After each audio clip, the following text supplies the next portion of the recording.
paz do Senhor Jesus. Sejam todos bem-vindos ao EBDS, Escola Bíblica Dominical Subsídio. Meus queridos irmãos, nós estamos aí entrando em mais uma lição, agora a respeito do tabernáculo. Vamos estudar a tipologia do tabernáculo. Alguns irmãos me perguntaram por que eu não faço a abordagem, a lição. E eu gostaria que você pudesse escrever aí, né, acionar o sininho, dar um joinha para cima ou um joinha para baixo, não importa. Deixa o seu comentário aí, se você gostou, se não gostou, né? Para a gente poder saber até onde a gente pode ir levando as videoaulas, tá certo? Pois bem, eu respondi que não vejo necessidade de fazer abordagem, a lição, até porque o youtuber aí já está saturado de aulas das lições bíblicas, né? Então, eu não quis repetir o mesmo, só por essa razão. A minha função, a minha ideia aqui, a minha contribuição é tão somente indicar algumas leituras para você que tenha aí a mente e o coração aguçado. Claro, é óbvio que aquele irmão que não é dado a leitura, né? Ele mal lê a Bíblia quando é lida no culto ao domingo à noite. O resto da semana ele sequer pega para fazer uma leitura bíblica, né? Agora sabemos que há muitos irmãos que se dedicam à leitura, né? Não tiveram ainda a oportunidade de fazer uma faculdade teológica ou mesmo um seminário na sua própria igreja local, mas são dados a leitura, são irmãos assíduos, interessados, curiosos. Então, para esses irmãos, eu apenas estou aqui contribuindo com uma indicação de leitura para compor seus estudos da Escola Bíblica Dominical, tá certo? É somente isso, nada mais. Bom, então vamos para essa aula então, para esse vídeo, tá bom?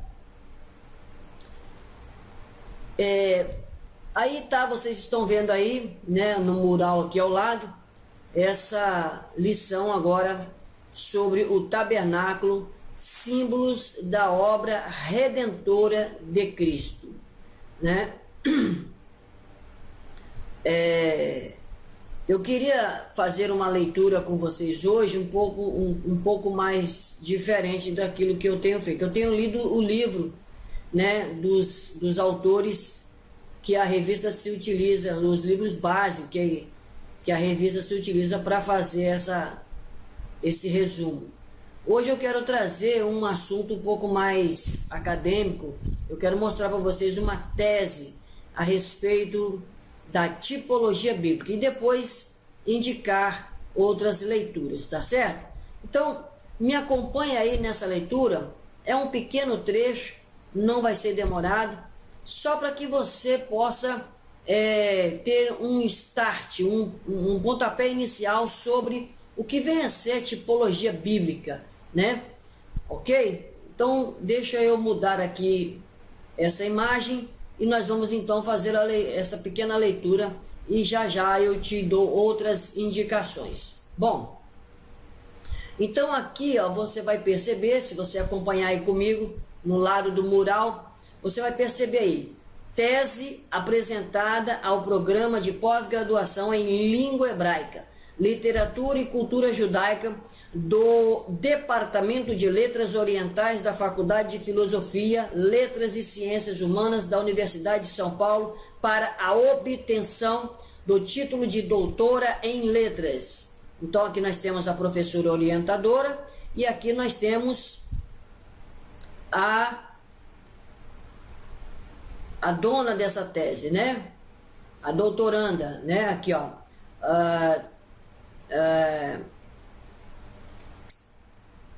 Ela está aqui apresentando essa tese, né, ao programa de pós-graduação. Então, ela está fazendo uma pós-graduação, então é a Marta Bernadette Froline de Aguiar Marques, ok? Então, ela vai trazer essa tese sobre a interpretação tipológica da Bíblia e seus reflexos na representação do povo judeu. É claro, é óbvio, talvez não faz sentido eu dizer isso aqui, mas vou colocar assim mesmo como uma observação. Gente, não vou ler a tese toda. Eu quero ler aquilo que eu considero importante para dar um start inicial no seu raciocínio lógico sobre a tipologia bíblica, tá certo? Então vou ler aqui apenas acho que 2 ou 3 páginas para você entender um pouco sobre esse assunto. E depois faça novamente a indicação dos outros livros, tá certo? Então, aqui embaixo você vai ter aqui muita coisa nessa tese, muita informação. Então, estamos aqui, ó, introdução à tipologia bíblica, práticas da tipologia e formação do cânon cristão, tipologia bíblica e representação na modernidade. Então, tem muita coisa aqui sobre tipologia e os seus reflexos, tanto para os leitores do Novo Testamento como para os dias atuais, ou seja, contemporaneizando esse assunto. Mas o que eu quero ler com vocês aqui neste vídeo é apenas esse primeiro ponto aqui, 1.1, princípios conceituais da tipologia, ou seja, os conceitos primários da tipologia. Está na página 7. Vou ler aqui 2 ou 3 páginas para a gente adentrar esse assunto um pouco mais sabendo do que se trata esse assunto, tipologia bíblica. Então vamos lá para a página 7, ok? 3, 4, 5, 6, 7. Muito bem. Então, introdução à tipologia bíblica. Eu já disse lá que é uma tese, já falei, já mostrei de quem é a tese, então vamos embora para a leitura, ok? Bom, acompanhe comigo então a leitura ou apenas escute a minha leitura. Vamos lá? Princípios conceituais da tipologia bíblica. Fazer a exposição do que é a tipologia bíblica é uma tarefa demasiadamente difícil e complexa. A dificuldade está no fato de ser um conceito que, no trajeto milenar do cristianismo, foi esmeradamente estudado tanto em sua essência como em sua função, e que, tendo sido descrito e classificado pormenorizadamente em seus múltiplos aspectos, torna o ato de representá-lo ou apresentá-lo um processo de pouca abrangência, diante da impossibilidade de recolher todas as investidas. Por esse motivo, haverá aqui, ou seja, nesse artigo, um empenho em justapor algumas abordagens a respeito da tipologia bíblica, privilegiando mais aquelas trazidas por críticos da literatura do que as apresentadas por estudiosos da teologia, perspectivando assim suas características constitutivas com enfoque na área de atuação da presente pesquisa, ok? Então ela quis dizer o seguinte, que é difícil falar sobre tipologia bíblica, né? Dado a sua classificação, dado, né, a sua grandiosidade, há tantas pessoas já falando sobre esses aspectos, são múltiplos aspectos, ela vai dizer no meio do texto ali que são múltiplos aspectos, né?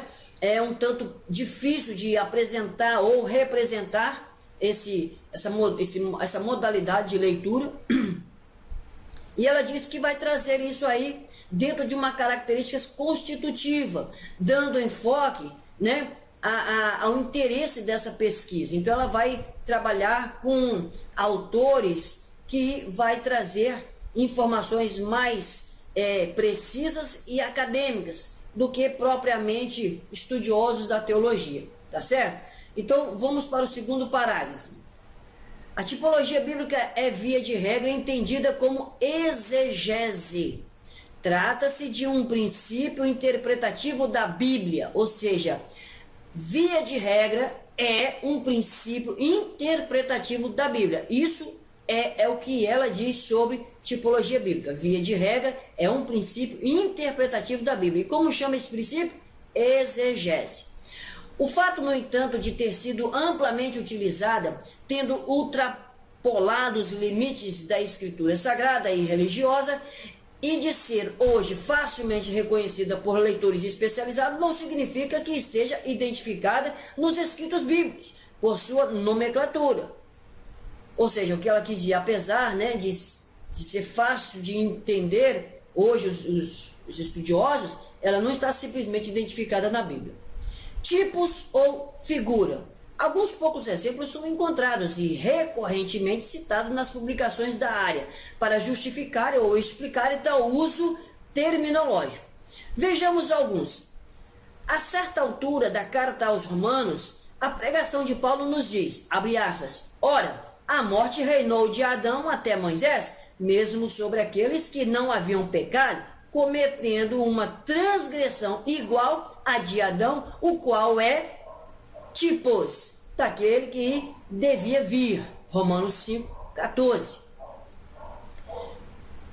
Paulo refere, então, nessa passagem, que a vicissitude da morte e da ressurreição, surgida com a transgressão humana, a proibição divina de comer do fruto da árvore do conhecimento, estava lançada em Adão e se resolveria com a chegada de Jesus Cristo. Temos, pois, a proposição básica da palavra figura. Ela sugere uma adequada compreensão daquilo que liga o passado, presente e futuro, o previsto, o visto e o pós-visto, ou o que prefigura, figura e pós-figura, uma sequencialidade de tipos e antítipos. Assim sendo, devemos entender, por exemplo, que, segundo a exegese tipológica, o pecado de Adão, cometido na época da criação no mundo, prefigura desde então a salvação na figura de Cristo. Além de figura, a tipologia bíblica pode ser identificada por outras nomenclaturas. Vejamos no exemplo seguinte, também presente nas cartas de Paulo, como a palavra alegoria. Cria a mesma relação tipológica entre o filho de Agar, Ismael, e os judeus, e o filho de Sara, Isaac, e os cristãos. De fato, aí está escrito que Abraão teve 2 filhos, um da escrava e outro da mulher livre. O filho da escrava nasceu de modo natural, enquanto o filho da mulher livre nasceu por causa da promessa, simbolicamente ou alegoramente. Isso quer dizer o seguinte: as 2 mulheres representam as 2 alianças.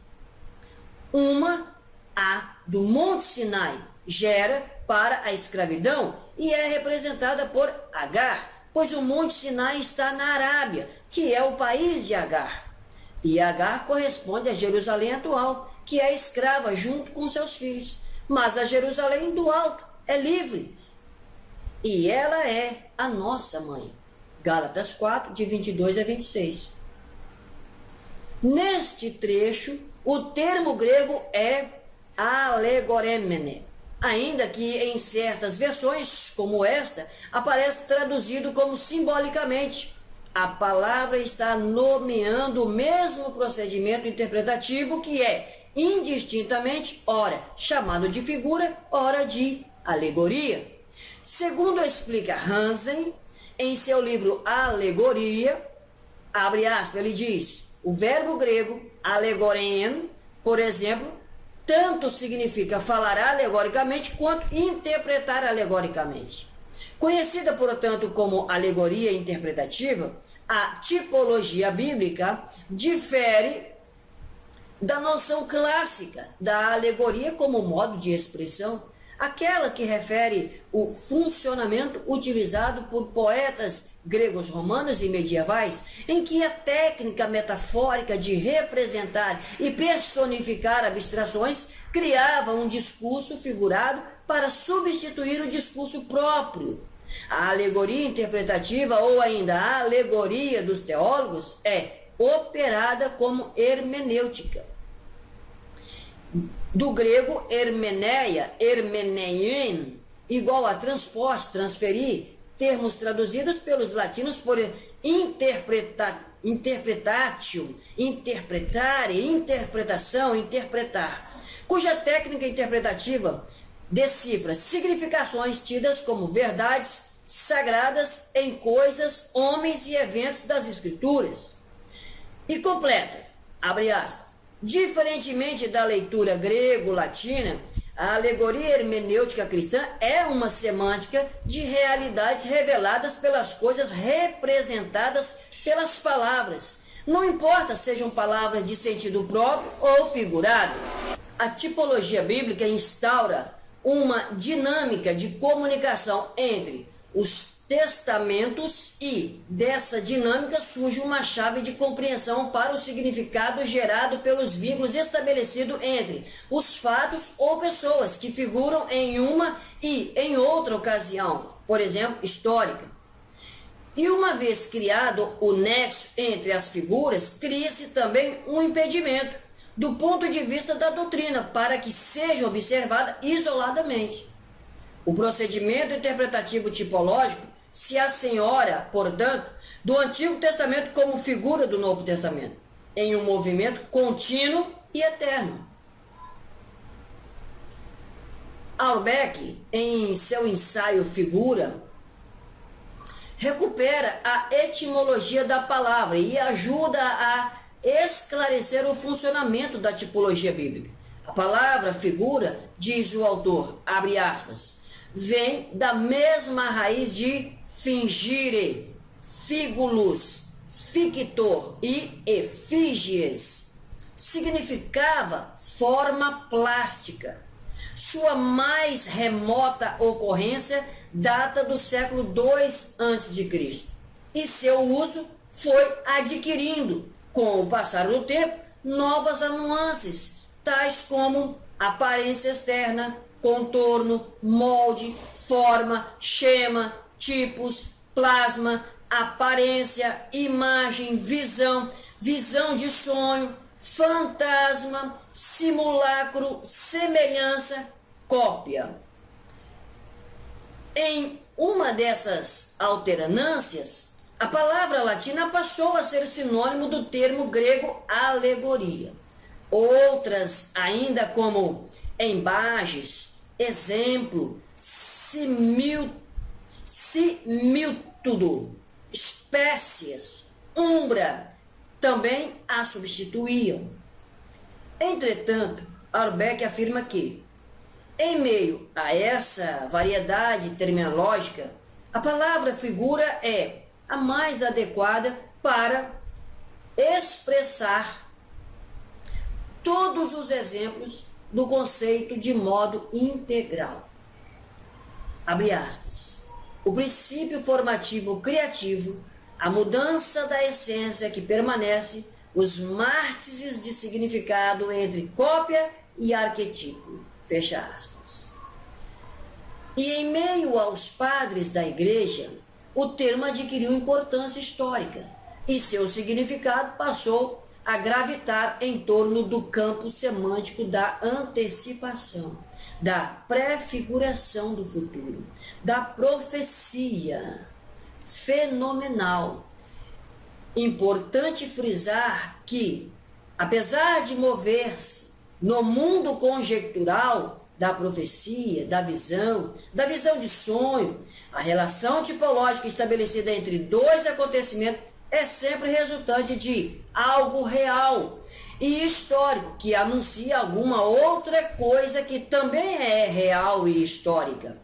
A relação entre os dois eventos é revelada por um acordo ou similaridade. Desse modo, o Antigo Testamento narra uma realidade que antecipa outra realidade, aquela que será relatada nos escritos neotestamentários. Esse modo interpretativo de vincular os acontecimentos bíblicos passados, presentes e futuros aparece em profusão no Novo Testamento e ganha continuidade nas interpretações patrísticas. Por exemplo, em Adversus Marcione, de Tertuliano, a figura de Josué relacionada a Jesus sugere que a condução do povo de Israel à terra prometida da Palestina, feita por Josué, anunciava também a condução dos seguidores de Jesus à terra prometida da vida eterna. Essa interpretação de Tertuliano, diz Alberg, abre aspas, tinha como objetivo mostrar que todas as pessoas e acontecimentos do Velho Testamento eram prefigurações do Novo Testamento e de sua história de redenção. A tipologia bíblica foi utilizada pelos primeiros cristãos, os judeus cristãos, como forma de encontrar argumento que confirmassem a nova doutrina. O missionário Paulo, que era um judeu cristão, mais uma vez faz uma variação do termo, dizendo que a lei judaica era sombra de coisas futuras, e tais coisas vieram a se esclarecer e realizar na fé cristã. Abre aspas. Ninguém, pois, julgue vocês pelo que comem ou bebem, ou por causa de festas anuais, mensais ou de sábados. Tudo isso é apenas sombra daquilo que devia vir. A realidade é Cristo. Colossenses 2, de 16 a 17. Ou ainda, abre aspas, a lei possui apenas uma sombra dos bens futuros e não a realidade concreta das coisas. Hebreus 10, verso 1. Bem, esse era um pequeno trecho que eu gostei de ler com vocês. Eu concordo com essa leitura introdutória a respeito da tipologia bíblica, né? Está de acordo com meus princípios, meus critérios teológicos, enfim. Eu gostei dessa leitura, já tinha feito ela antes de trazer aqui para vocês, e portanto queria contribuir com essa leitura, tá certo? Não sei se todos que vão acessar o vídeo vão assisti-lo até o fim, mas essa primeira leitura já dá uma abertura para o que vem a ser tipologia bíblica. Então agora eu quero sugerir a você, né, outras leituras que vai contribuir com a sua aula, a sua pesquisa bíblica a respeito do tabernáculo. Como vocês podem ver, aqui do meu lado, nós temos um mapa, né, do tabernáculo, onde você consegue ver ele todo por fora. Não sei se vai ficar muito nítido aí por causa da iluminação, mas aqui você tem ele todo por fora. Aqui você tem as peças por dentro do santuário e do Santo dos Santos. E aqui, separadamente, você tem cada componente. Inclusive ali o sumo sacerdote e suas vestes. Não sei se daí no vídeo vocês vão conseguir perceber. Esse mapa que eu tenho está todo já demarcado, escrito, tudo já marcadinho com textos bíblicos, porque já dei muita aula desse assunto, então já tenho tudo demarcado certinho, os textos bíblicos. Você pode também adquirir esse mapa comprando ele em alguma livraria evangélica, né? E pode também adquirir o livretozinho, A Casa de Ouro, como este livretozinho aqui, ó, A Casa de Ouro. Aqui, né? Foi esse livretozinho aqui. Ele foi impresso em janeiro de 2004, desde 2004 que já vem sendo vendido, já foi traduzido por mais de 12 idiomas, né? É um livrinho bom, claro, eu tenho algumas ressalvas aqui, né? Mas tem muita coisa interessante aqui, já está todo demarcado, tem, né, também todas as imagens do tabernáculo, e aqui vai trazer a tipologia bíblica, né, a figura de Cristo em cada detalhe do tabernáculo, né? Eu poderia falar algumas coisas aqui com vocês, né, a respeito das 5 colunas da entrada, a respeito do linho que envolve todo o tabernáculo, né? São 60 colunas. Eu poderia falar sobre o número 10, falar sobre o número 6, enfim, mas não é o caso e não quero entrar por esse viés. Eu quero apenas apresentar a ferramenta de pesquisa, tá certo? Então aqui, ó, você tem cada detalhe sobre o que pode vir a representar Cristo no Novo Testamento. Ó, cada tecido tem uma simbologia, tem uma representatividade, né? Então, vocês podem adquirir esse livreto. Não sei se dá para, se ele está disponível em algumas livrarias, porque ele já é um livrinho que foi muito vendido, muito comercializado, e talvez vocês já não encontrem mais, mas talvez com uma boa paciência aí, de repente vocês encontram, visitando várias livrarias, de repente alguma de vocês devem encontrar, tá certo? Bom, deixa eu passar aqui para vocês então uma outra sugestão. Eu já falei do mapa, já li aqui a tese e já falei da Casa de Ouro, né? Então deixa eu falar aqui para vocês sobre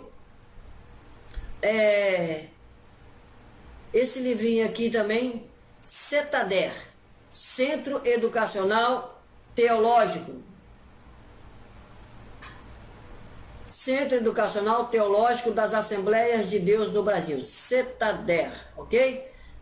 Então você pode também baixar esse livrinho, PDF, Tipologia Bíblica, por pastor João Antônio de Souza, né? Há um prefácio aqui de Lawrence Onson, que eu gostaria de ler com vocês.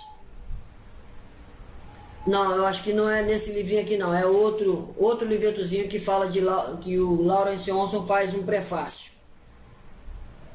Não é esse livretozinho aqui não. Esse livretozinho aqui eu quero ler com vocês.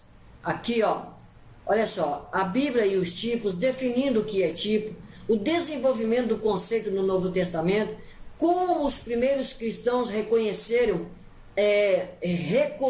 aos tipos do Antigo Testamento para explicar os acontecimentos do Novo Testamento. Esse pedacinho aqui eu gostaria de ler com vocês, está na página 20. Deixa eu trazer para a página 20, que é um pedacinho que nos interessa. Vamos lá. 16, 17, 19 e aqui embaixo nós temos a página 20. Vamos lá? Como os primeiros cristãos recorreram aos tipos do Antigo Testamento para explicar os acontecimentos do Novo Testamento. Veja, por exemplo, aqui em cima, João 3,14. Filho do homem deveria ser... Aqui, ó, tem um textozinho aqui, ó. A serpente que Moisés levantou no deserto foi usada por Jesus como figura profética da verdade de que Jesus, o Filho do homem, deveria ser levantado da terra. Então, mais uma vez, a serpente que Moisés levantou prefigurava a crucificação de Cristo. Então, deixa eu ler um pouquinho com vocês aqui. O progresso das figuras e tipos na revelação apostólica. Irineu, ao redor do ano 178, quando era bispo das igrejas de Lyon, utilizou muito dos exemplos do Antigo Testamento como figuras para explicar o Novo Testamento, especialmente porque naqueles dias os gnósticos rejeitavam os ensinamentos do Antigo Testamento e afirmavam que este não deveria ser aceito como canônico. Irineu escreve sua obra clássica, que permanece até hoje, contra as heresias. O estudante pode conhecer os escritos de Irineu de Lyon adquirindo os 5 volumes de Contra as Heresias, editados pela editora Paulus. Então, é o que ele está dizendo aqui. Você pode, na editora Paulus, comprar esse livretozinho de Irineu. Bom, Utilizando os acontecimentos do Novo Testamento à luz das figuras e tipos do Antigo Testamento, Irineu de Leão combateu os hereges gnósticos de seu tempo. Talvez para nosso tempo pareça desnecessária tais explicações, mas numa época em que pouca luz havia sobre as Escrituras, os apóstolos e mais tarde os apologistas cristãos deixaram uma grande contribuição. A tradução livre do autor de um texto em inglês, de um trecho de Irineu, é importante. Veja, se você, portanto, ler atentamente as Escrituras, isso é Irineu falando, perceberá nelas um relato de Cristo e as figuras do novo chamamento, porque Cristo é o tesouro escondido no campo, segundo Mateus 13:44. Isto é, neste mundo, porque o campo é o mundo, Mateus 13:38.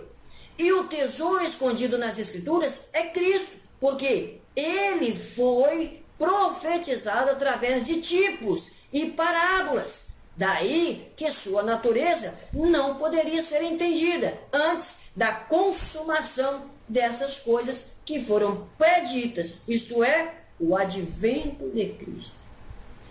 Assim foi dito a Daniel, abre aspas, tu, porém, Daniel, encerra as palavras e sela o livro até o tempo do fim. Muitos os esquadrinharão e o saber se multiplicará. Ouve, ó homem, ouvi o homem vestido de linho que estava sobre as águas do rio, quando levantou a mão direita e a esquerda ao céu, e jurou por aquele que vive eternamente, que isso seria depois de um tempo, 2 tempos e metade de um tempo. E quando se acabar a destruição do poder do povo santo, essas coisas todas se cumprirão. E aí ele vai dizer, vai trazer um texto de Jeremias, vai trazer outro texto de Daniel, enfim. Vai trazer também aqui sobre Cristo, a rocha, né? Então você percebe que ele está correlacionando, né? Fazendo uma leitura tipológica, se referindo coisas do passado, trazendo para o presente e lançando para o futuro. Então, esse livrinho é fantástico. Você precisa adquirir ele, você pode baixar ele em PDF, né? Tranquilamente, ou mesmo escrever aí um comentário que eu mando, bota o seu e-mail aí no comentário do vídeo, que eu mando para o seu e-mail esse livrinho, porque você vai procurar muito aí em PDF, talvez você não ache. Então, como eu já fiz uma pesquisa, uma longa pesquisa, já encontrei todos eles, se você quiser, bota o seu e-mail aí que eu mando para você, tá certo? Centro Educacional Teológico das Assembleias de Deus no Brasil, aqui escrito por pastor João Antônio de Souza Filho, ok? Agora temos outro aqui, que é o Tabernáculo de Martin Barral.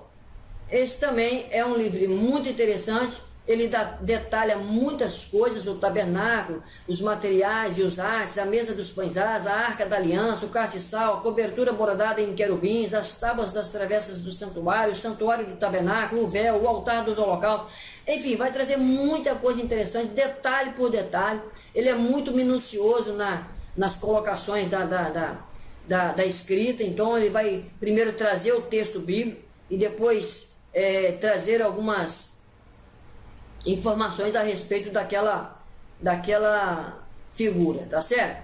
Bom, aqui tá, então, você tem aí, né, Martin Barral, o Tabernáculo. Tem outra leitura muito boa também, que é de Abraão de Almeida. É aqui que Lawrence Onson faz um prefácio, e eu quero ler com você um pedacinho desse prefácio. Abraão de Almeida, o Tabernáculo e a Igreja, entrando com ousadia no santuário de Deus. Então você pode baixar esse livretozinho no site do eBooks Evangélico, tá aqui embaixo, é só você entrar lá, você vai baixar esse livretozinho aqui, tá vendo? ebookgospel.blogspot.com, ok? Abraão de Almeida, o Tabernáculo e a Igreja. Então, você tem aqui também nesse livro a tipologia bíblica, o tabernáculo, as peças do tabernáculo, o sacerdócio, o sacrifício, cristão no pátio, cristãos no lugar santo, os cristãos no lugar santíssimo. Então você tem muita coisa interessante aqui. E aqui tem um prefáciozinho, que quem faz esse prefácio é Lawrence Onson, que também gosta de falar muito sobre tipologia bíblica, né? Então, aqui no finalzinho, veja, ele dizendo, esta obra da pena ungida, ou seja, a pena ungida é aquela pena que na época medieval se escrevia carta, não tem a pena que você, né, molhava-se na tinta e escrevia? É essa pena que ele está falando. Esta obra da pena ungida do escritor Abraão de Almeida será extremamente útil para quem se dedica ao estudo de tipologia bíblica. O leitor sentir-se-á, após estudar meticulosamente o assunto em pauta, impelido a ter um novo e feliz encontro com Deus. E também com Jesus e o Espírito Santo, certamente. Esse é Lawrence Onson, também um escritor, pastor evangélico, aí também assíduo nas escrituras e em especial fala muito sobre tipologia bíblica, tá certo? Aqui no meio ele diz o seguinte, ó, o tabernáculo é na Bíblia descrito com várias acepções e uma delas é a de tenda, que se podia armar e desarmar. A sua função principal era de servir como o lugar de encontro entre Deus e o homem. O tabernáculo é também chamado de tenda do testemunho, em Números 9:15. Era neste recinto relativamente simples que Deus encontrava-se com seu povo. A porta da tenda da congregação, perante o Senhor, onde vos encontrarei para falar contigo ali. Êxodo 29:42. Este lugar era santo, consagrado ao culto de Yahvé, o Deus vivo e eterno. Ok? Então, Abraão vai dizer o seguinte, né? Que Abraão de Almeida, não é isso? Abraão de Almeida, que está aqui, ó, Abraão de Almeida. Ele vai dizer para você, leitor, que, né, queira ler o livro, ele vai dizer algumas coisas. Entre elas eu quero dizer apenas esse pedacinho aqui, o segundo parágrafo, tá certo? No estudo que o leitor tem em mãos, há abundantes referências às divisões do tabernáculo, ao seu rico e variado mobiliário, aos materiais empregados na sua construção, às cores, às diferentes ofertas, aos números aplicados às peças e aos sacrifícios, etc. Tudo com o sincero desejo de aprofundar-lhe os conhecimentos do plano divino para a sua vida. Todas essas riquezas tipológicas associadas às grandes festas anuais e ao sacerdócio levítico constituem preciosas e práticas lições sobre como viver hoje a verdadeira vida cristã. Esse é Abraão de Almeida falando ao leitor, tá certo? Então esse é um livro muito interessante sobre o tabernáculo que eu sugiro que você leia, ok? E aqui um outro assunto sobre o tabernáculo, um outro livrozinho escrito pelo The New Life Mission, né? Tem algumas restrições, como todo mundo tem. Tem muita gente que considera esse povo aqui como uma seita, mas não vou falar sobre algumas denominações, né, que poderia realmente de fato ser considerado seita, mas isso não vem ao caso, isso é um outro assunto. Eu só sei que também, como muitos irmãos aí, eu tenho minhas restrições em alguns aspectos, mas o aspecto mais forte deles é que eles dão ênfase ao batismo nas águas e o nascer de novo e o batismo no Espírito Santo. Eles dão tanta ênfase ao nascer de novo, batismo nas águas e a ação do Espírito Santo, quanto o sacrifício de Cristo. A morte vicária, né, de Cristo, a morte substitutiva de Cristo, como alguns escritores trazem, alguns teólogos trazem, morte substitutiva ou morte vicária. Esse sacrifício A importância desse sacrifício tem a mesma equivalência do batismo nas águas e do batismo com o Espírito Santo. Esse pessoal aqui, The New Life Mission, considera isso, o batismo das águas e o batismo com o Espírito Santo, tão importante quanto a crucificação. Mas eu não vou entrar por esse assunto, eu só estou apresentando este livreto para vocês, para que vocês saibam o conteúdo sobre o tabernáculo, o retrato detalhado de Jesus Cristo, detalhe por detalhe. Então, aqui, por exemplo, ó, você tem aqui, tá vendo? O tabernáculo, ele vai mostrar a pia de bronze, aqui também outros aspectos, e aqui o altar do holocausto. Então, aqui, por exemplo, ó, deixa eu ler para vocês um pedacinho aqui, ó. Então, aqui está o conteúdo, tá vendo? A salvação dos pecadores revelada no tabernáculo, nosso Senhor que sofreu por nós. Aí ele traz os textos bíblicos, as referências, Êxodo 27, de 9 a 21, Isaías 52, de 53 a 9, vai trazendo os assuntos e os textos correlacionados a esse assunto, né? A razão pelo qual Deus chamou Moisés para o Monte Sinai, Êxodo 19, de 1 a 6, ele vai trazer o texto bíblico e suas contribuições acerca desse relato. Então, aqui, por exemplo, deixa eu só ler esse pedacinho aqui do prefácio. O sistema de tabernáculo do qual falou Deus no Antigo Testamento tem sido por muito tempo objeto de grande interesse para todos que têm buscado estudar a palavra das Escrituras. Mas nenhum investigador da verdade no cristianismo não tem sido capaz de descobrir suas lições espirituais exatas, porque a revelação de Deus manifestada através do tabernáculo tem sido escondido deles, como o pico do Monte Sinai, que estava escondido nas nuvens para os israelitas comuns, enquanto Deus o mostrou claramente para Moisés. Então ele vai dizer que, por mais estudioso que você seja, os segredos do tabernáculo são quase impossíveis de você encontrar essa revelação, né? O que colabora muito com aquele texto lá atrás da tese, né, de que falar sobre tipologia bíblica não é um assunto tão fácil assim. Bom, esse é o último exemplo, a última referência, a última indicação aqui, a última contribuição para vocês, tá certo? Então, eu mostrei aí o tabernáculo da New Life Mission, mostrei aqui o tabernáculo de Abraão de Almeida, mostrei aqui o tabernáculo de Martin Barral e aqui Cetader, Centro Educacional Teológico das Assembleias de Deus do Brasil. Você pode baixar esse livretozinho, né? Ele tem aí 143 páginas. Você pode também ver aqui a tese, se você quiser, eu posso te mandar essa tese, né? Aí você está aqui, interpretação tipológica da Bíblia e seus reflexos na representação do povo de Deus. E a revista, né? A revista desse trimestre, o Tabernáculo, símbolo da obra redentora de Cristo, que vai trazer, né, aí 13 lições, ok?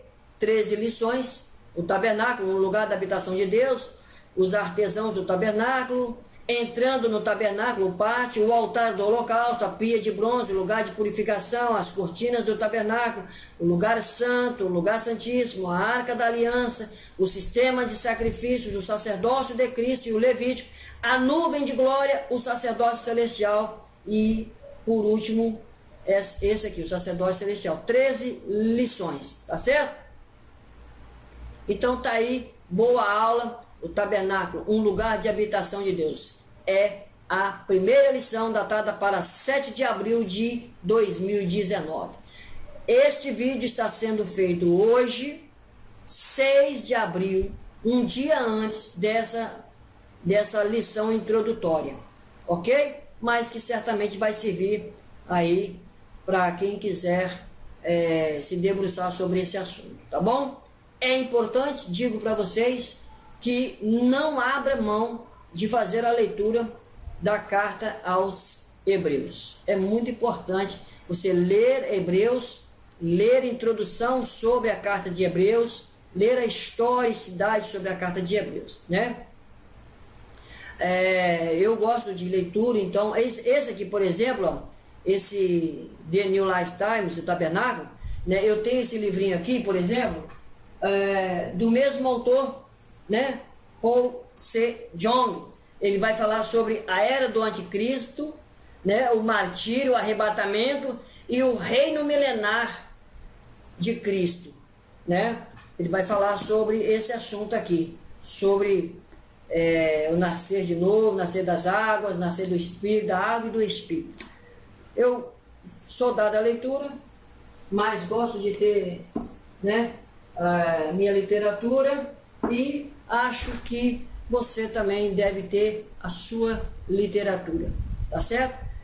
Muito obrigado por ficar comigo aqui até esse momento. Deus abençoe ricamente a tua vida, que a graça, a paz de Jesus Cristo e o amor de Deus esteja sobre cada um de vocês que estão me assistindo, seja irmão em Cristo Jesus, ou seja aí apenas um simpatizante da mensagem bíblica, tá certo? Um forte abraço, fique com Deus e até o próximo vídeo, pessoal. Fui!